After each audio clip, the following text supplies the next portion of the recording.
Previously on The Walking Dead. We completed the mainline titles, concluding the first chapter of the series. After uploading the 400 days video, my first thought was to actually play through the series again and see if I could compile a universal list discussing everything I've overlooked along the way. Fortunately for me, I didn't have to play much. Season 1 alone has so much mysteries in it that I just had to make another one. So here we are again, restarting everything from scratch. From more missing characters, to the unanswered questions regarding Macon's dying population, here are more Telltale's The Walking Dead Unsolved Mysteries.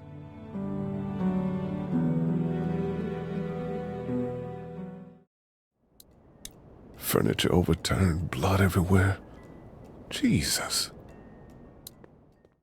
I'm going to start off this list with something crazy I didn't know about until recently. Did you know that a man showed up at Clementine's house before Lee did? It's a very specific dialogue option, but in the RV in episode 3, Clementine can say this.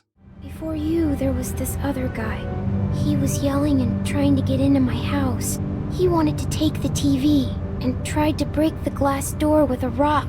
Then some walkers came and scared him away. The door was open. He was dumb. I have a vague idea on who this guy is, but it's just a theory of mine. Back in episode 1, after Lee climbs the fence into Clementine's backyard, gunshots can be heard off in the distance which lures the walkers away. Clementine did say that he tried to use a rock to break into her house, meaning he didn't have a gun, but it's also possible that he was able to break into the next door neighbour's house and steal their gun instead, which would explain why he was in a rush in the first place. It also couldn't have been Sean, Chet or Andre, as we can inspect the neighbourhood from inside the house, and at this point, it's deserted. The other likely theory is that he left long before the events of episode 1 occurred, but whether or not he's still alive is a small mystery in of itself. I'm just glad Lee found Clementine before anyone else showed up. Sandra, the babysitter, is next. All we know about her is that Clementine heard her scream on the first night the outbreak occurred. Judging by the bite marks on her arms and the blood in the kitchen, the place and cause of death are obvious. I still find it odd how she let a walker sneak up on her in a deserted neighbourhood from inside the safety of a locked house of all places. It wasn't like what happened to Clementine's parents. The entire city of Savannah turned and her mother was swarmed on all sides. You can feel the presence of millions of walkers through that last phone call. On the morning she died, or maybe this was the day before, there's a bonus scene from the season 2 finale trailer. Sandra and Clementine film a raccoon inside the treehouse. I think it's... Yep, got it. Oh, there! Look at there that. it is! Do you see it? It's a wholesome moment. The only explanation I have is that the raccoon's infiltration method somehow attracted a few walkers' attention who followed it and caught Sandra off guard. They bit her and she ran back inside, closed the door and subsequently died in the kitchen, left to wander the house until she ironically did the same thing to Lee a few days later.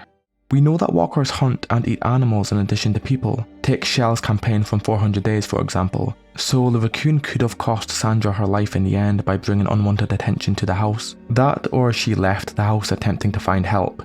Another cool detail is that Clementine's parents told Sandra to escape to a town called Marietta, basically suburban Atlanta where the intro takes place and where Sandra lives. She died before she knew about the voice messages from Clementine's parents.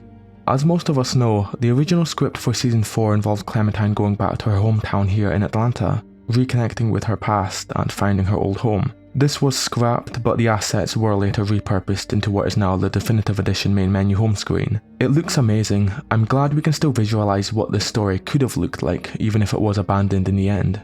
I always imagined what other safe zones of past seasons would look like today. Did another group of survivors settle down at the motor inn after we escaped in the RV? Is the St. John's farm still standing? The ski lodge from season 2? Things like this. Tell me if that's a video you'd be interested in. Look, Macon and its people aren't savable. It's not a town. It's full of walkers, and the people who were left are dying and wandering out onto the streets. It's hell on earth, and it's coming this way. The surviving yet slowly dying community of Macon makes small appearances throughout the initial 3 episodes. The most notorious of this group, a frantic young woman named Beatrice, who storms out into the streets and dies from either multiple bite wounds or Lee putting her out of her misery. It's unknown how she and others like her survived months into the outbreak. It's purely speculative, and it's still unclear if she was part of a larger group. Personally, I think she held out by herself in her apartment. Until 3 months in, malnutrition took over and she was forced to wander out into the streets in search for food. It's upsetting to think that many people died this exact same way. In other such cases, children are seen starved to death inside their homes without ever even attempting to leave their house out of fear or exhaustion. The first scene shows her running out of a hobbies and crafts store. This store is visible in episode 1 as well. She wasn't able to find anything inside and died shortly after. Let's talk about the drugstore group for a second. There were originally a lot more people associated with this group who died before we joined them. Carly's co-workers, the unnamed person who Larry uses as reference while arguing to dispose of Duck. If we ask Doug if he tried to break into the gun store across the street, he'll say this. I did, but it was too risky. And then a bunch of guys showed up and they tried. And what happened? I think they're most of who you see wandering around out there. The thing that makes this group cool is that, unlike the others, we may be able to track them down. The survivors at least. At the very end of the episode, Lee looks down at his family photograph before more heavy gunfire is heard down the street.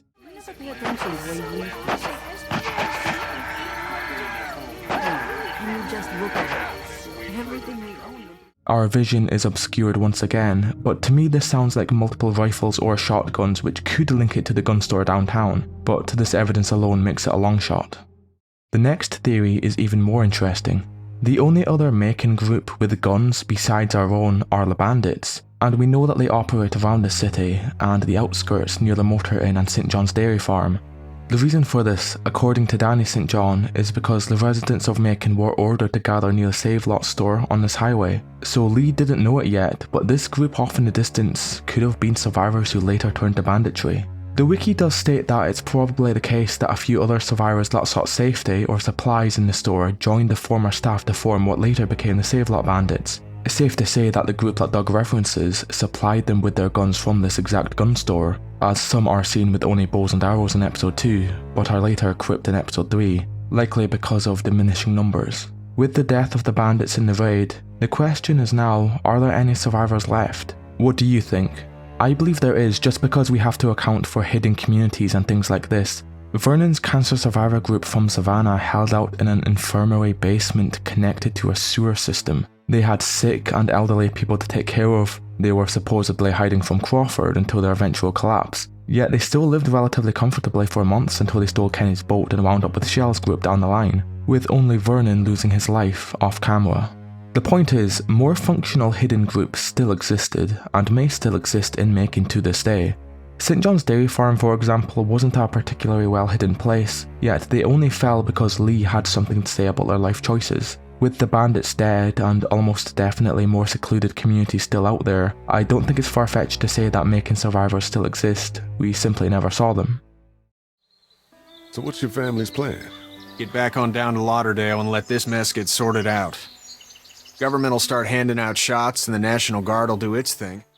The biggest mystery of them all, in my opinion, is how the military failed so comprehensively, to the point where there's so few interactions or information regarding national security. The FRS, or Federal Rescue Services, as they're called here, are based on the real-life counterpart, Federal Emergency Management Agency, used also in the TV show. By the way, I won't be talking about the comics even if they are technically the same. I'll use the Telltale world and the mystery at face value, using information given to us in-game only. The FRS are a government organisation responsible for overseeing and ensuring public safety in the events of terrifying natural and man-made disasters. They are responsible for responding to said disasters and assisting in the rescue of US civilians. In the entirety of Telltale's The Walking Dead, not one FRS soldier can be found alive. They have all since died, leaving us with the most common walker type in the series if you pay close enough attention to the 3 letters on their back. The earliest one chronologically is seen as Vince on day 2 on board the prison bus. An evacuation notice on the 400 Days board reads as follows. You can only read this fully if you choose not to complete Bonnie's campaign last, like most people. Do hers first. In the event that you choose to ignore this evacuation notice, you will be doing so at your own risk. To yourself and those family members who remain with you, FRS will not be responsible for rescuing people who choose to avoid this notice. Before I go more in depth about the military, the next time you play, keep an eye on how many FRS walkers you come across. I lost count halfway through season 2, but they're absolutely everywhere. They're in Crawford, they're in Michonne. There's even some in the middle of nowhere by the lake in season 2 where Roman died. An attentive Lee or Kenny could have saved the lives of their entire group if they paid closer attention to the FRS distress signal at the end of the first episode, which is the only instance where you can hear a living soldier talk about the infection rates of Georgia's numerous cities. It's hard to hear with Duck talking over everything like an annoying bastard, but we can hear part of the isolated recording. Meanwhile, inland, Atlanta has been downgraded temporarily to an 8, with attacks and rioting being reported in all precincts. Citizens are currently advised to stay in their homes or move towards the cities of Charlotte, Atlanta, and Orlando. If citizens choose to stay in their homes, they are urged to be near their radios and await further instructions. Moving to the cities of Charlotte, Atlanta, or Orlando may become necessary in order to ensure the safety of all citizens.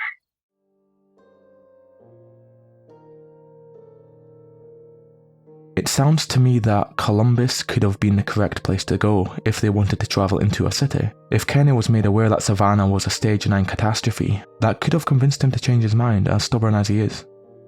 There's an FRS van at the end of episode 3 which would have been used to transport civilians to safe zones or deliver supplies. There's a satellite dish on the roof, meaning those messages from before were recorded from inside vehicles such as this, or that's what I'm guessing. There are signs on the road proving that this was a quarantine zone. Lee points out that people have raided the van a long time ago. All that's left are traffic cones and a roll of tape.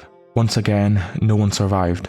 The 2 soldiers held out in a small building nearby, wrote survivors inside on the roof, but no backup came. We were too late. Did you know that the military saved us back at the drugstore? They're gonna get in, shut up!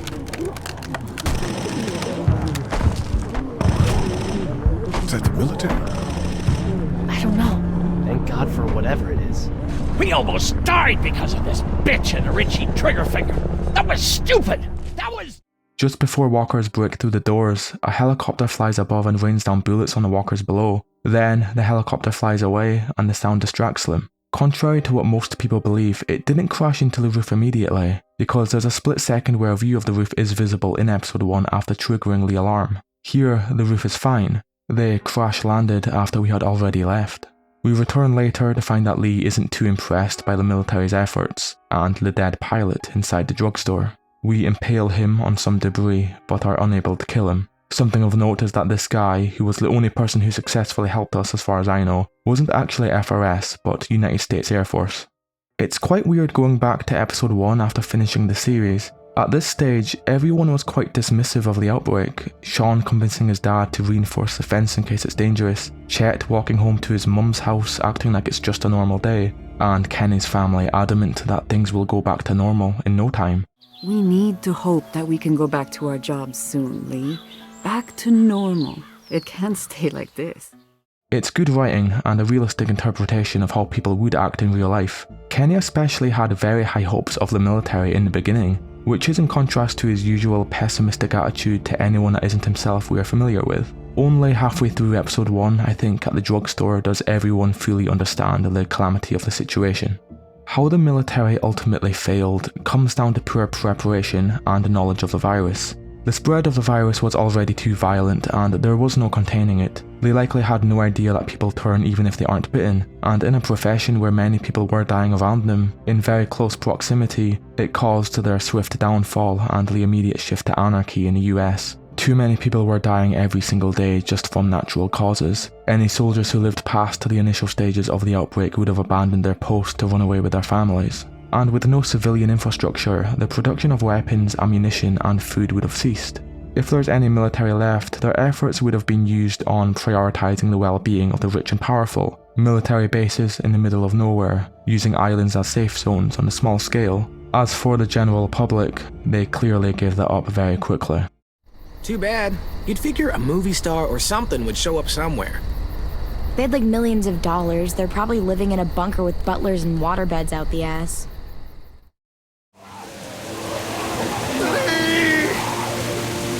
Let's go.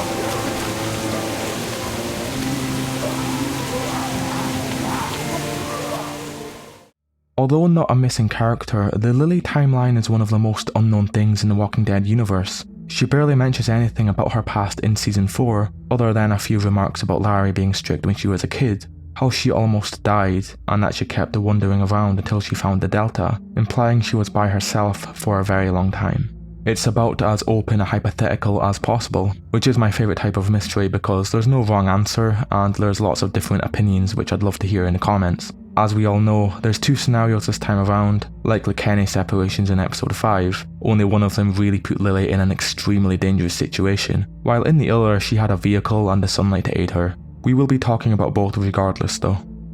Starting with easy mode, Lily steals the RV and heads back in the direction of Macon. My first thought was always how much petrol did the RV have left, because Kenny drove for at least a day before the train blocked us. It was still light during the bandit attack. When Carly died, it was nighttime, and when we made it to the train, it was daytime again. I don't know how long exactly, but I'd say they drove from around 7 PM the previous day until 6 AM the next morning, give or take. Not particularly long considering Kenny made sure the RV could have taken them all the way to the coast if needed. The RV had more than enough petrol for Lily to drive back to Macon and beyond if she wanted to. It also wouldn't have been difficult for Lily to take back the motor inn temporarily. She needed to kill the infected that remained, like what Lee, Glenn and Carly did back in episode 1 when they were much less experienced. Then stock up on the supplies and fuel that was left behind in the raid. We know that the motor inn had a surplus of petrol since we traded some of it for food in episode 2, so without any mouths to feed and all of the leftover supplies to herself, this definitely made things a whole lot easier for her. I'd even go as far and say that if we are purely talking about survival, Lee and Clementine should have joined Lily instead of going to Savannah with Kenny. We all know that as much as I like Kenny, the whole Savannah thing was objectively the dumbest decision he ever made. We also have the comparison with Shell and Becca. They also abandoned their group in an RV to fend for themselves. The only difference is, they had no place to go, no supplies, and people hunting them. In the end, however, they still made the correct decision. In summary, I think the RV scenario was the best thing that could have happened to her, the exact opposite of what comes next. If we decide to leave Lily behind, the whole dynamic changes. She believed that she would have died if left alone out here. Her panic immediately sets in if we look out the window afterwards. I'll die out here. I don't care. The camera cuts away before we see which direction she went, but it's clear to me that she was about to run into the woods. I have no idea how she survived this in the dark, but she got lucky. Remember how quickly walkers spawned on Russell in 400 days? This was the exact same spot where we left Lily. We know that because of Carly or Doug's dead body on the side of the street.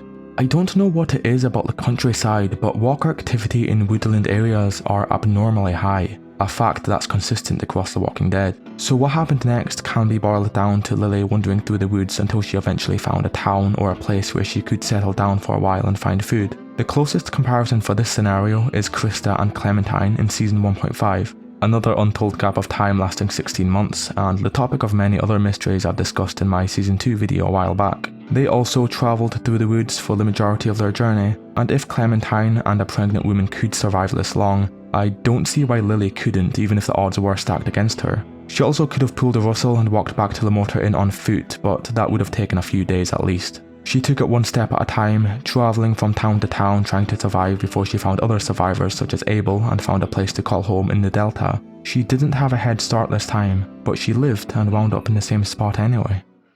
The St. John family are the primary antagonists of episode 2, Starved for Help. At the end, their fate is determined by a series of choices after we confront them about cannibalism. We can kill either one of them, both or neither, leading to another missing character topic that I missed in my first video.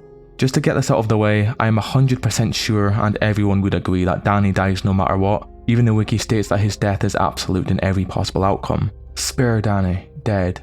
Regardless of what Lily does, it is unlikely that Danny survived due to his injury and the walkers infesting the farm. There's no other possible outcome for him unless he was miraculously able to cut off his leg in time and crawl to safety, but even then he had no means to attempt this. He stepped into one of his modified bear traps that's impossible to escape due to the removal of the release mechanism. It's the same deal with David at the beginning of the episode. Even with an axe on hand, no matter how hard we try, we cannot free him without amputation. Danny had no way to survive this. The walkers on the left hand side of this final shot here were getting to him whether he liked it or not. Andrew, or Andy for short, is the main topic here, and from what I've seen, the case for his survival is divided amongst the community. Most people think he died anyway. I'd like to think that he lived just because, you know, I don't trust anything that happens off camera. If a character is alive when we last saw them, without something obvious suggesting otherwise, like stepping in an unescapable bear trap, or the alleyway situation. Oh wait, you can understand why I always like to give them the benefit of the doubt. Spare Andy, unknown. If Andy is spared, He breaks in despair while walkers overrun the farm and advance on him. It is unknown what happened to him, but it is very possible that he was devoured by the walkers, seeing as he was broken and defeated, although he may have escaped somehow. I'm going to play the final scene just so we can understand the situation more and what he could have done to defend himself.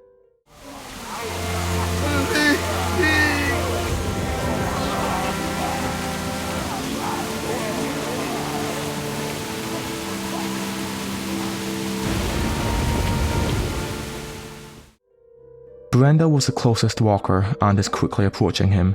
We don't hear any sudden movements or running suggesting he wanted to live. It's as if he was accepting his death. On the other hand, we don't hear screaming or eating noises, so we don't know for sure. If the scene had just lasted one more second, we would have known for sure, but we don't.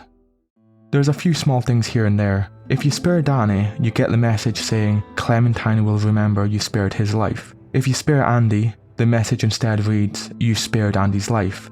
What's interesting is how the game chooses to frame the two. When you spare Danny, the game doesn't even acknowledge him. His name is absent, it's unimportant. He dies regardless and the game makes that clear. So really this decision exists purely as a moral lesson for Clementine. It's about how it relates to her while having nothing to do with Danny himself.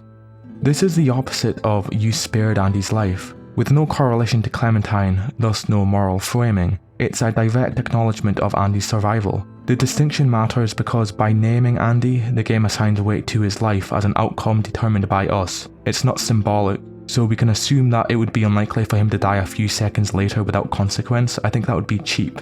He was always supposed to live if we chose it, but I could be digging too deep on this one. Secondly, I've said this about multiple deaths in the past. If they wanted to simply show him die or get bit or whatever, they could have easily done that, but they decided not to. Andy's fate is deliberately left as mysterious as possible for us to speculate and theorise about how he lived, a trope that often plays out in favour of the character's survival. Now for the counter-argument. A common theory I've seen and agree with is that Andy would have had every intention of coming after us if he made it out of there alive. We just killed his whole family, and he was adamant that we were in the wrong the entire time, that he was just an innocent man looking for gas. Shut the fuck up. You think I'm playing here, boy? All we wanted was gas. We came to you peacefully. I'd argue back that he was showing signs of remorse in the end. I believe that he was smart enough to understand the consequences of his actions, and Lily caught a glimpse of this too. The last piece of evidence is that we beat the shit out of him, so he wasn't in any condition to stand on his feet and make it far. If we don't punch him enough, there's an alternate outcome where the fight continues and we push him into the electric fence instead. This almost kills him, making it even harder to theoretically justify his escape. To close off here, his fate is still unknown with the minimal evidence on both sides, but leaning slightly towards his ensuing death after the camera cut to the sky.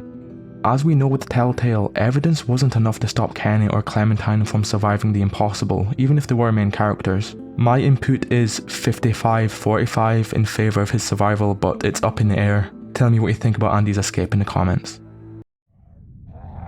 Oh, you did, honey. It's awful out there. But they would have chewed me up. It was hard. I don't know how you did it, but you did good. Okay? Now for the mystery that made me revisit Season 1. I was supposed to include this in my first video, but decided to hold on to it. Good thing I did, because it's such a weird mystery that deserves a deeper analysis, and I wanted to end this video with a banger. Lee passes out in the street amongst the horde. He wakes up inside a nearby jewellery store. Clementine found a way to drag him inside and lock the gate to prevent walkers breaking in. Luckily, there's another exit in the back which she later uses to escape and bypass most of the herd, eventually allowing her to team up with Omid and Krista on the outskirts of Savannah. She doesn't give us much of an explanation other than it was hard. Lee is about as confused as we are, wondering how a 9-year-old girl was able to accomplish such a thing. There's nothing inside the store suggesting it was used to assist her. From what we can see, she did all of this with her bare hands.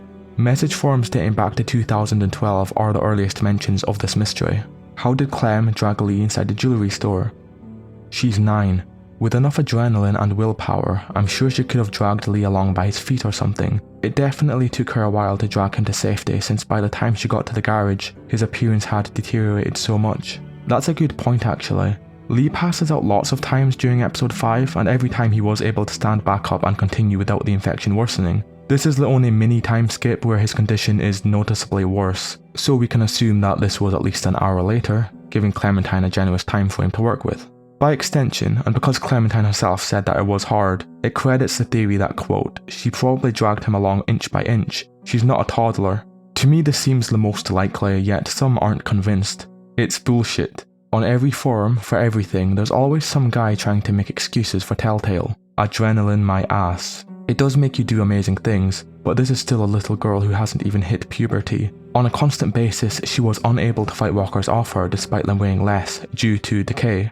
I will say that Lee also lost a lot of weight during episode 5. He's essentially a walker himself by the end of it. I know where this guy is coming from, but accounting for the amount of time that passed, weighing closer to 150 pounds by the end of the game, and that Clementine herself clarified that it was very difficult, is enough to convince me that the adrenaline theory works in this case.